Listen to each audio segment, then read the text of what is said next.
Hello everyone, my name is Clint Ferrie, or Clint Hardy Ferrie as some of you know me, as I recently got married and changed my last name, and I currently serve as the National Junior High Middle School R&R Chair for National ACDA, and I'm here to present you with a post-conference literature review.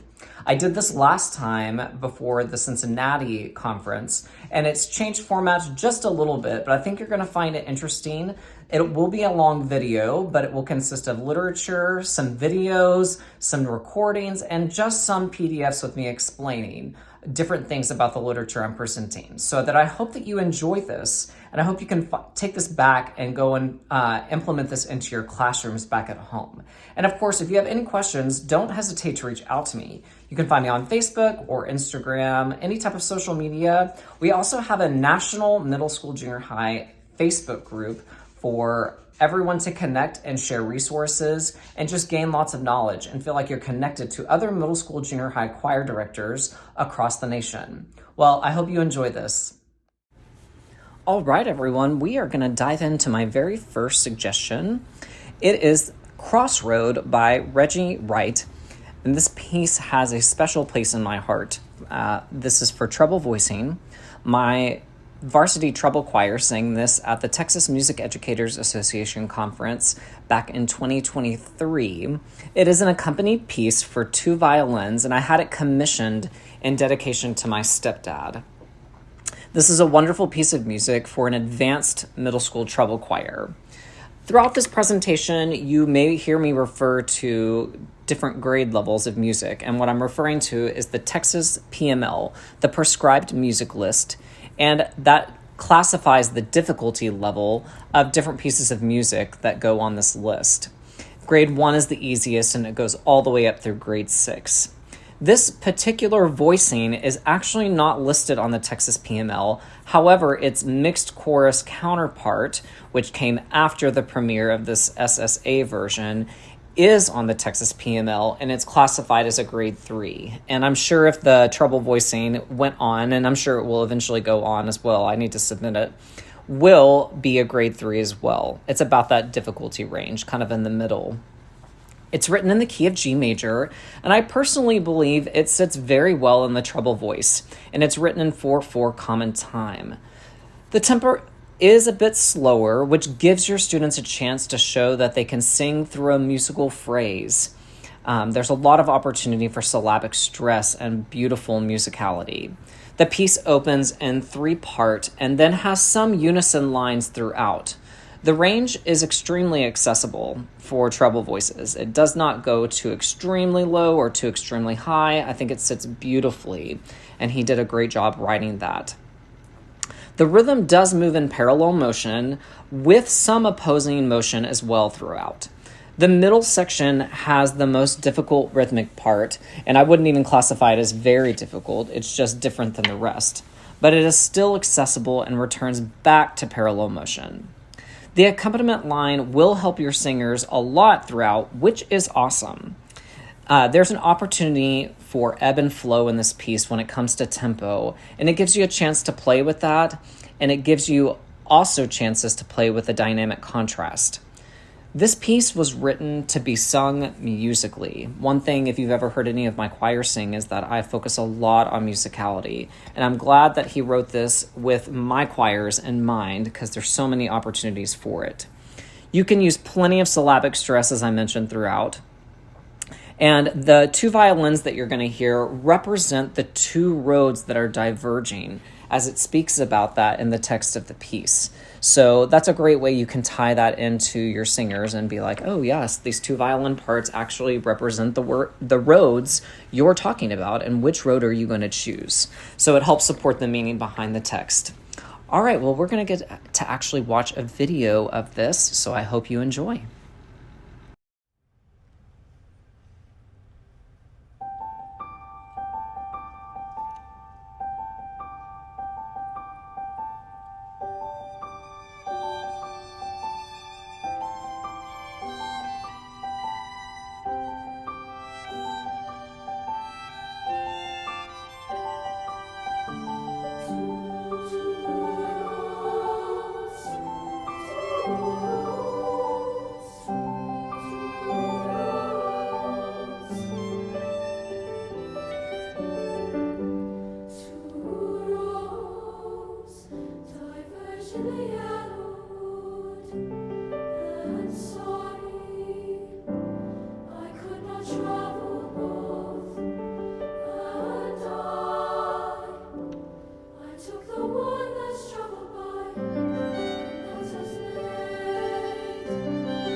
All right, well, we're going to move on to my second suggestion, and this is for mixed voicing. The title is Didn't My Lord Deliver Daniel, arranged by Roger Emerson.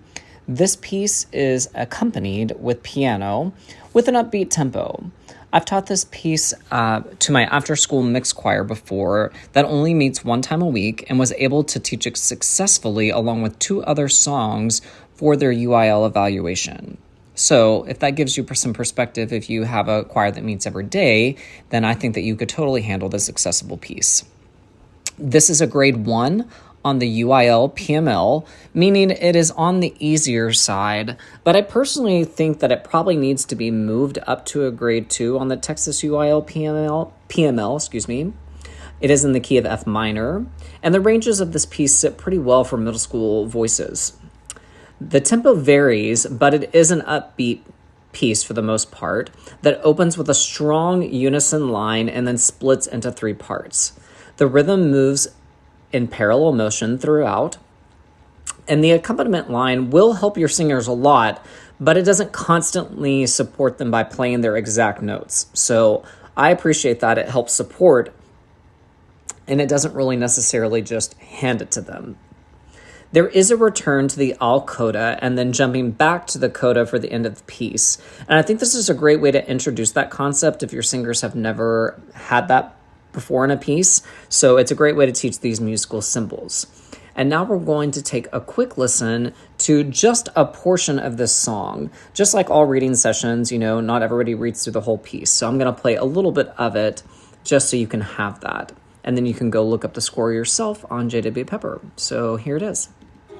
My Lord, deliver Daniel, then why not ever Also, sorry for the recording of the stop recording.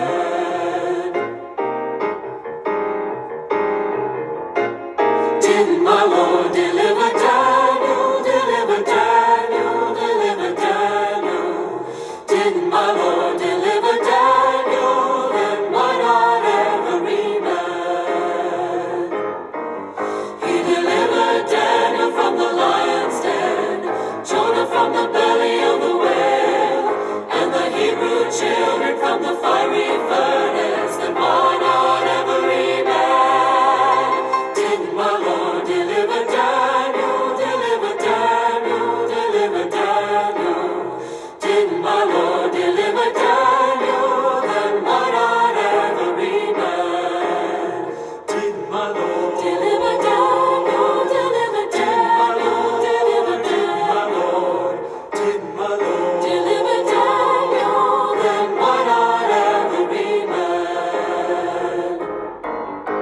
I set my foot on the gospel ship, and the ship began to sail. It landed me over on Canaan shore, and I'll never come back no more. Didn't my Lord deliver Daniel, deliver Daniel? Well, I hope that gave you some kind of idea about the piece and that you enjoyed it and could potentially do it with your mixed choir. All right, well, let's move on.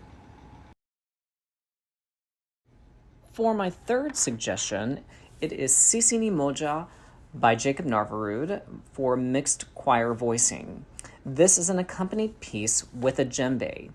This is a great piece of music for multiple voicings, but today we'll be looking at the mixed choir versions.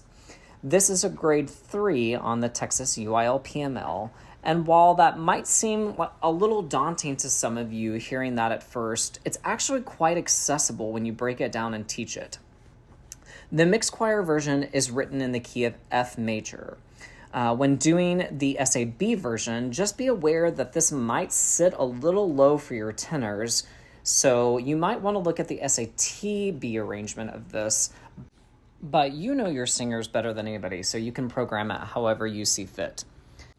The tempo is quick, with an opportunity to slow down for a few measures in the middle. My students absolutely loved performing this piece, and it is written beautifully. And because it's a catchy tune, the kids typically pick up on it pretty quickly. The piece begins with the soprano starting us off and then layering in the alto, followed by the tenor and basses. The rhythm is what makes this piece most challenging, in my opinion, as most of the piece is written in an opposing motion with the rest of the vocal line. So nobody's ever really singing the same exact rhythms throughout most, although it does happen a little bit here and there with parallel motion. The accompaniment line does not help your singers either, which can present its own challenges. So make sure your singers add a lot of energy and air into the singing of this piece if you choose to do it, because there are some skips that could present a challenge. I love this piece, and I think you will too, so let's give it a listen.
My next suggestion is for treble voices, and it is called Sing to Me by Andrea Ramsey.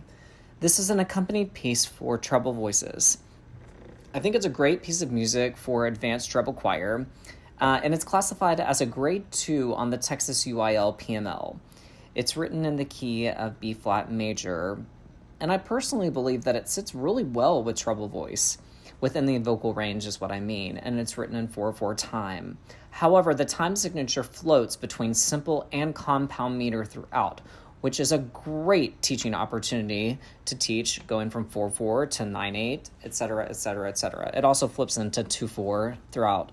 So great opportunities to teach those.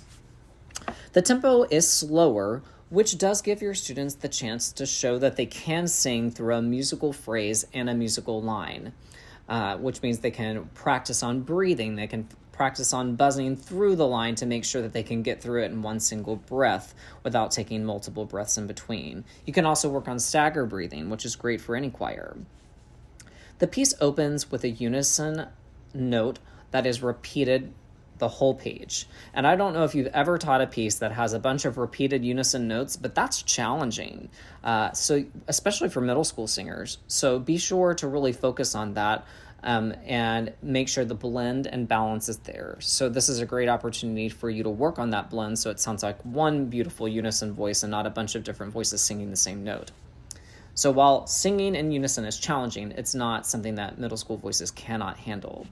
The rhythm moves in parallel motion and jumps between simple and compound meter, and that can be pretty tricky, but the kids will enjoy it, I promise. It is such a beautiful piece. Andrea Ramsey, man, she slays, girl. Get it. It's a beautiful piece of music. The accompaniment line does help your singers some, but I would encourage you to really drill those triplet quarter note patterns, because when they sing that, the accompaniment line does not help them, so they're going to have to feel it. So that's something I drill over and over. Within this piece, there is an opportunity for some ebb and flow. You get to play with the tempo a lot, which also means that you can play with some dynamic contrast, because it does have the word sing to me repeated a lot. And I like to tell my kids that every time something is repeated, it's for a reason and it's intentional. So do something different with it. That doesn't always mean louder, it just means different. And it was definitely written to be sung musically. So you can enjoy plenty of syllabic stress throughout, and the vocal range is not extremely high nor extremely low. I think that you will find that your students will find this as beautiful as I do. So let's take a listen.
All right, well, moving right along to our suggestion number 5, that is for unison choir, tenors, or you could split it. There is an option for a split part.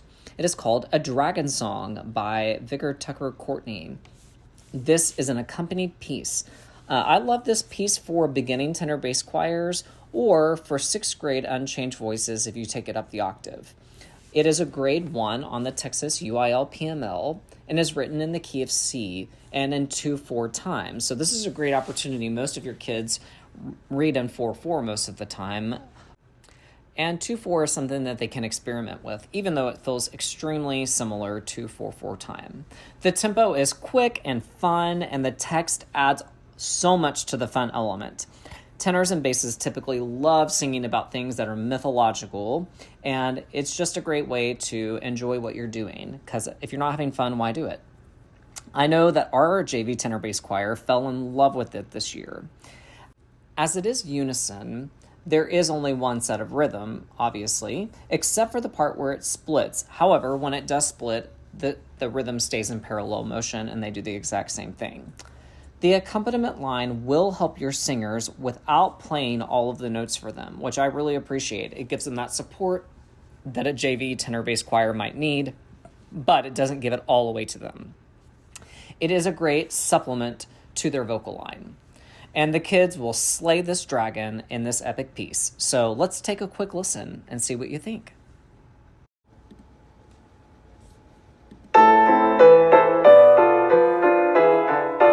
Oh, dragons stalk the hills and the glens of Dunkirk long ago. But upstep Lady Helen's knight, his armor shone like gold. Oh yes, his armor shone like gold. So off he rode to the dragon's cave. He spied him from the tree. That's all fine and well, the townsfolk said, but what of his family? Oh yes, but what of his family? Let me sing this song to you, a song I'm sure you know. I'll sing of lords and kings and men, a tale of long ago. Oh yes, a tale of long ago. Do not fear, I fed them a deadly meal of snow. I was quite courageous. They fell to the ground all in a row, though it hasn't snowed in ages, though it hasn't snowed in ages. Let me sing this song to you, a song I'm sure you know. I'll sing of lords and kings and men, a tale of long ago. Oh yes, a tale of long ago. Oh yes, a tale of long ago.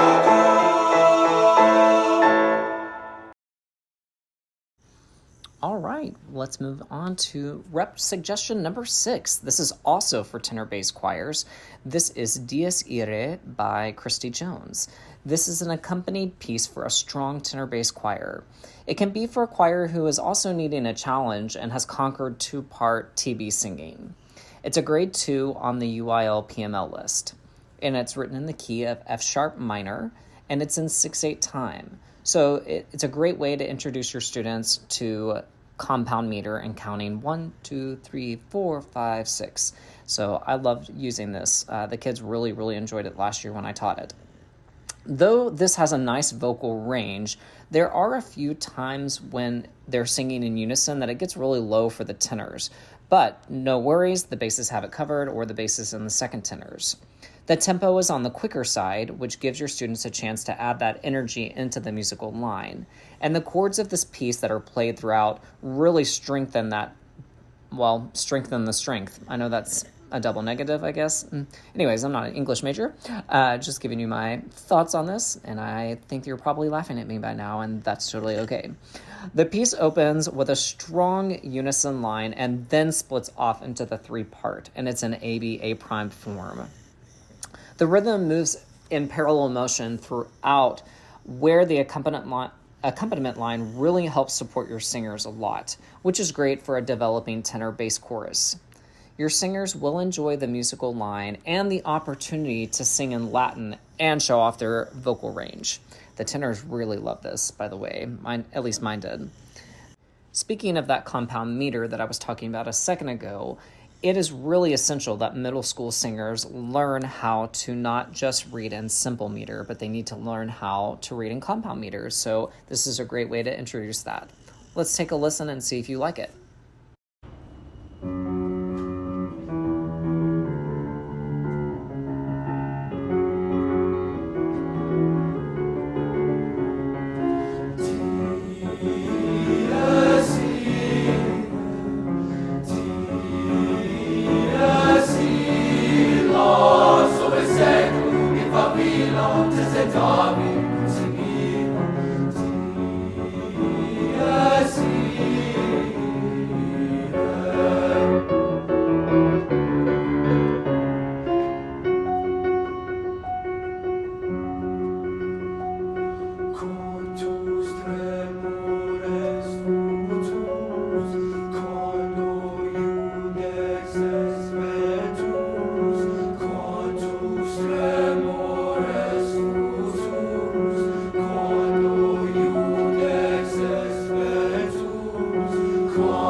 The recording you just heard of Dies Irae was of one of my tenor bass choirs, and you're going to hear another one here in just a second from that same group, leading into my next song suggestion, which is number 7, O Captain by Mark Patterson. It's an accompanied piece, and as I just mentioned, I did this with my advanced tenor bass choir this past year, and they loved it.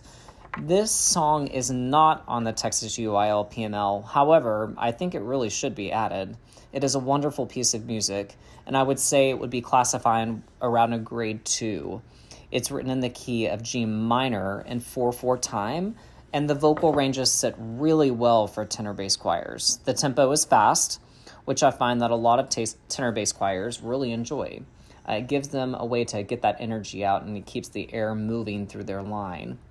The song opens in unison with a note or two that splits, and then beyond that, it goes into parts. The accompaniment line does offer support within the chord, but again, it does not play their pitches with them. It just offers support. Speaking of rhythm, it moves in parallel motion throughout, and there's a lot of opportunity in this piece because the themes return, which I think helps singers and supports their success when something comes back at the end from the beginning. It just gives them that extra boost of confidence for a group that is advanced, but maybe, can't handle a super, super long song. I use this piece to teach crisp diction. My kids always call it crispy consonants because that's what I refer to it as. And adding energy into that sound. This gives the air where you can, work on and adding the buzz into the sound, getting the air to flow from the beginning of the phrase all the way to the end without letting it die off. And I'll just say, I know exactly what do you need. No, just kidding. I know. A lot of tenor bass pieces are written about the sea. I know. But this one is really great. So I hope that you don't write it off because it's about being on the sea. So I hope you will take a good listen to this and enjoy it, and then take it back to your choirs and see if they love it just as much as we do. This is O Captain.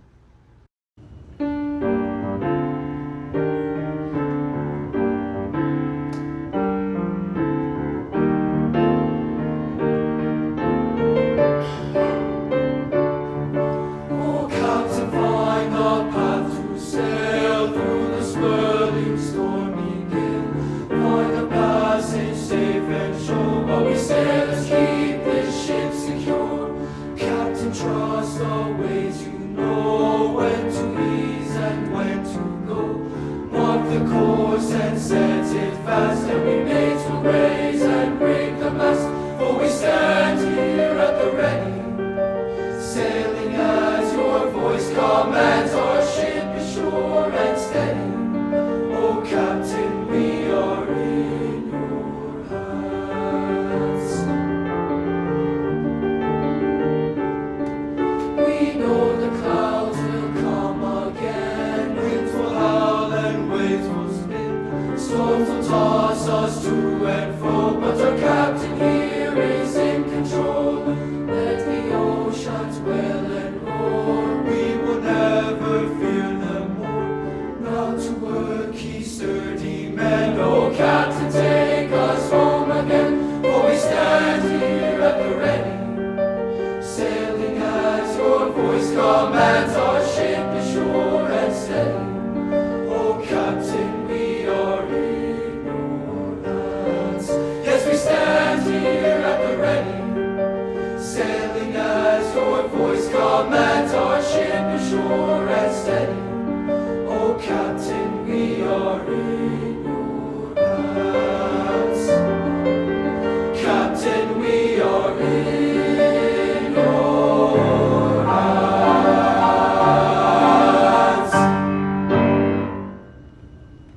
All right, moving on to number 8. This song is Does the World Say by Kyle Peterson. This is an accompanied piece for a very, very strong and advanced middle school treble choir. It is written for SSAA, although most of it is just 3-part. It is written to be accompanied by piano and violin. This piece is not on the UIL P&L. However, I would classify it as definitely being at least a grade 4. It's written in the key of B-flat major, and it's written in 6/8 time, and the tempo is moderate. So again, you get that compound meter with 6/8. This piece has an opening that can be sung as a solo or with all of the altos singing it, and then it switches to either a second solo or all the sopranos sing that part, and then it gets going. There is a strong build throughout this piece with complicated layers that just keeps coming, but it is so beautiful and gorgeous. It is textured and layered. There are themes within the rhythm, so you can teach certain rhythmic patterns that will help you along the way, that will come and go throughout. But I would say that the rhythmic lines are pretty much in opposing motion throughout the entire song. When it splits into 4 parts, I have chosen to use a few singers who can sustain that really high G for soprano 1s and put them on the top line. I put the rest of the sopranos on the I put the rest of the soprano 1s on the soprano 2 part, move all my second sopranos to alto 1, and then put my altos on the alto 2 line. And that only happens for 2 pages. If you want an opportunity for your singers to be able to really dive in and access their vulnerabilities and sing with lots of emotion, then this piece is definitely for your advanced treble choir. It is really complicated, so if you know your group, whether they can handle something like that or not. Well, let's take a listen, and I hope that you enjoy this. This is Does the World Say, but we're going to skip a little bit of the intro to save you some time. Does the world say that you don't look the right way? Does the world say that you're just not enough?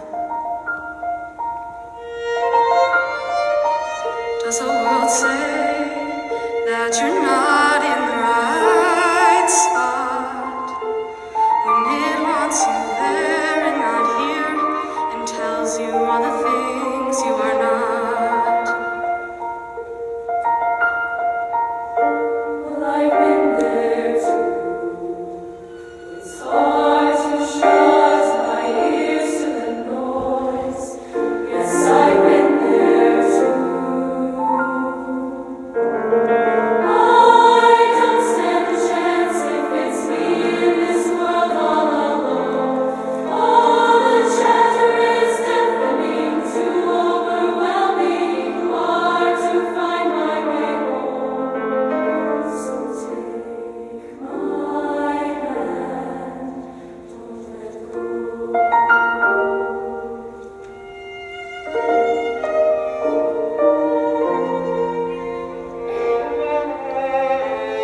Does the world say what you say right thing? Don't think the right things, and does it say that you're not worth the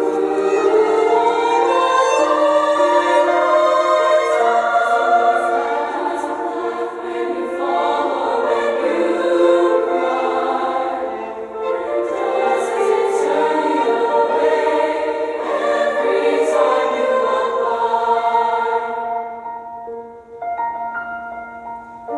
But I've been there too.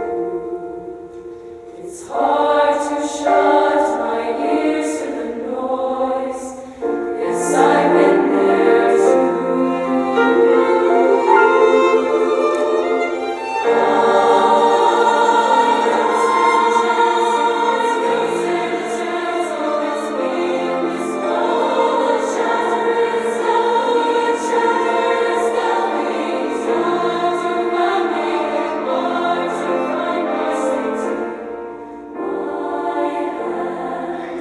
Don't let go. Don't let go.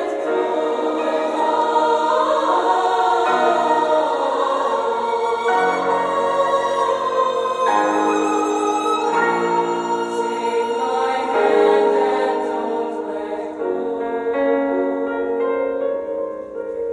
and don't let go. I'm growing and I'm learning. I'm loving and becoming. I'm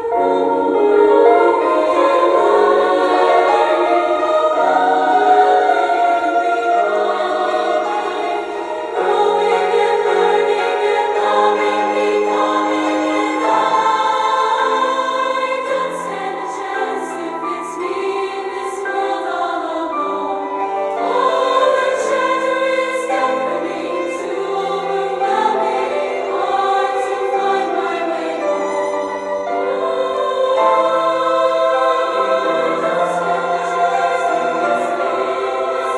a chance if it's me in this world all alone.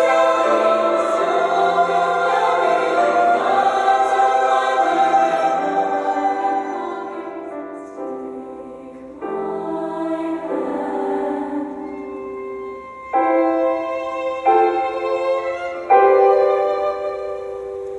find my way Take my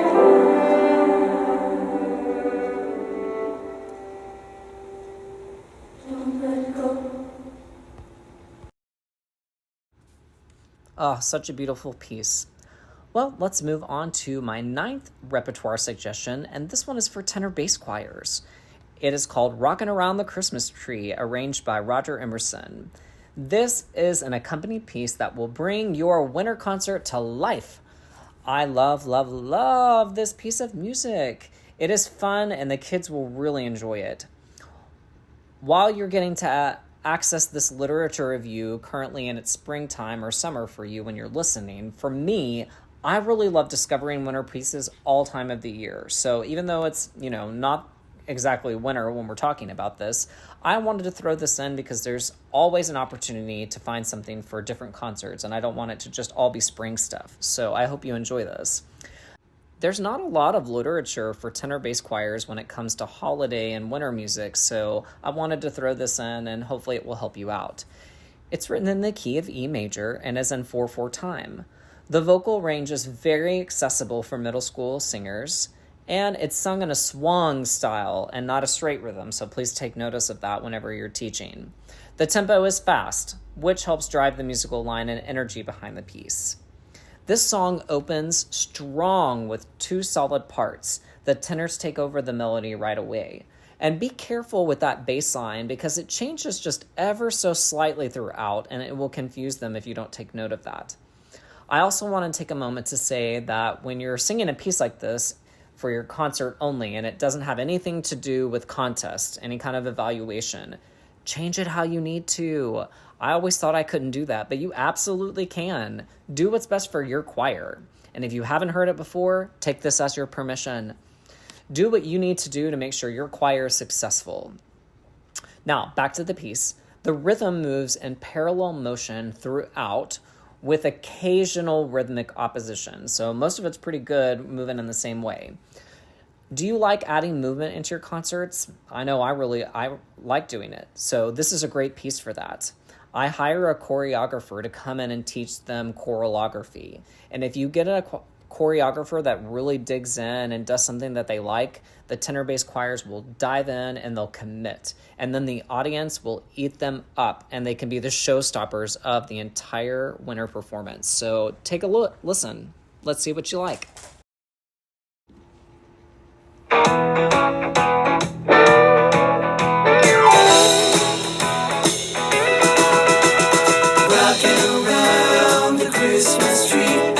Christmas party hop.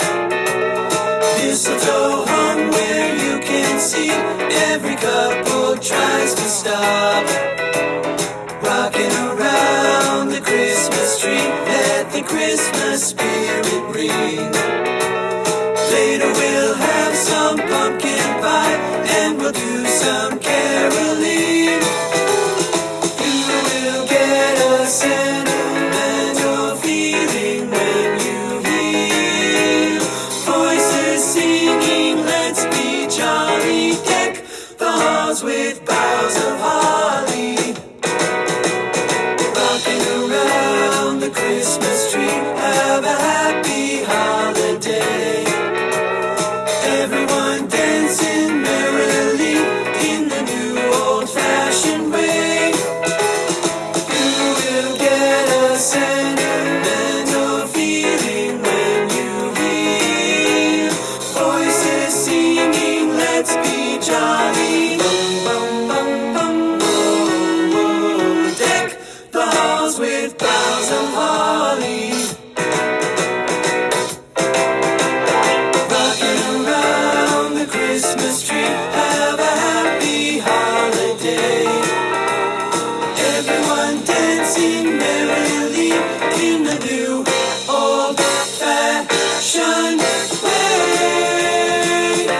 Yeah. All right, folks, we're going to go into my last rep suggestion called Be the Change by Laura Farnell. It's written as an a cappella piece for mixed choir. However, there is optional accompaniment, there is optional percussion, and an optional descant as well. It is listed as a grade 3 on the Texas UIL PML, and it's written in the key of F major and in 4/4 time. I think the vocal range is really accessible for middle school singers throughout the entire piece, nothing too high or too low. The tempo starts a little slower and then picks up the pace.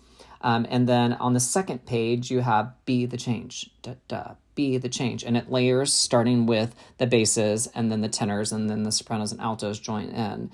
And then they each kind of switch off having that little melody, and it gets stronger and stronger throughout, and it just continues to build. On page 10, you'll notice that there is an option for there to be 3 parts on that high soprano 1 line. What I would do is just layer it as soprano 1, soprano 2, and alto, have everybody jump up, sing that, and then go back to their respective lines. And Laura has a suggestion for that as well, but that's how I would do it. It also incorporates the melody from This Little Light of Mine, which I think is beautiful as well. And that is where the optional descant starts on page 11 around measure 61. So if you have a singer or two that can really do it, it's a beautiful line, and I would add that in if you can. It just really gives the piece a sparkle and shine with that on top of it. One thing I would like to point out is if you have soprano 1s and soprano 2s within this mixed choir, on the last page it does go to a high G and sits there for a little bit, but it does offer an optional D note instead. So if you have sopranos that can't quite get that high, I would definitely encourage you to go and have them sing that lower note as well. Overall, this is such a powerful piece with a great message, and I think it's a great way to end our post-ACDA literature review. Standing strong, saying we want to change the world through music, and you can definitely do that with middle school choirs. It doesn't have to be something that has to happen in upper level choirs. It can start from the very beginning in elementary, definitely here in middle school and beyond. So let's take a listen to Be the Change by Laura Farnell.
Well, middle school, junior high division of National ACDA, it's been my absolute pleasure to be able to assist you this conference and post-conference, and I hope that you will have a great rest of your semester.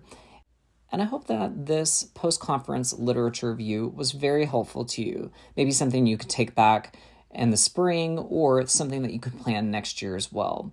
If you need anything, please don't hesitate to reach out. And like I mentioned earlier, you can find the National Middle School Junior High ACDA Facebook group.